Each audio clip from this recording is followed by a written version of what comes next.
চিন্ময় কৃষ্ণ দাসের জামিন বাতিল ও আইনজীবী আলিফ হত্যার বিচারের দাবিতে বিক্ষোভ মিছিল ও সমাবেশ করছে বৈষম্য বিরোধী ছাত্র আন্দোলন চট্টগ্রাম মহানগর।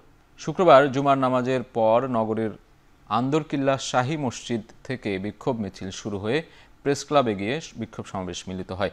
এ সময় মিছিলে স্লোগানে চিন্ময় কৃষ্ণের জামিন বাতিল সহ আইনজীবী হত্যার ইন্ধনদাতা হিসেবে ফাঁসি দাবি করা হয়।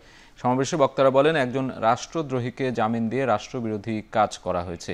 এই জামিনের মধ্য দিয়ে ভারতীয় আধিপত্যবাদের প্রভাবকে উৎসাহিত করা হয়েছে। অনতিবিলম্বে জামিন বাতিল সহ আইনজীবী আলিফ হত্যার হুকুমদাতা হিসেবে চিন্ময় কৃষ্ণের ফাঁসি দাবি করেন তারা। দ্রুত আলিফ হত্যার বিচার সম্পন্ন করার আহ্বানও জানানো হয় বিক্ষোভ সমাবেশ থেকে। এর আগে গেল 2 জানুয়ারি চিন্ময়ের জামিন আবেদন নামঞ্জুর করে চট্টগ্রাম মহানগর দায়রা জজ।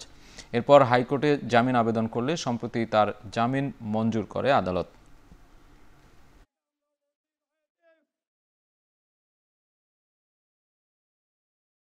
আগামী রোববার যে চিন্ময়ের হাইকোর্টে যে জামিনের কথাবার্তা আছে, আপনারা অতি শীঘ্রই চিন্ময়ের জামিন স্থগিত করে তাকে আলিফ হত্যার আসামি করে তার বিচার কার্য আরম্ভ করেন। আমরা আপনাদেরকে বলতে চাই, আলিফ ভাইয়ের দ্রুত হত্যার বিচার করে চিন্ময় দাসের ফাঁসির কার্যকর করুন।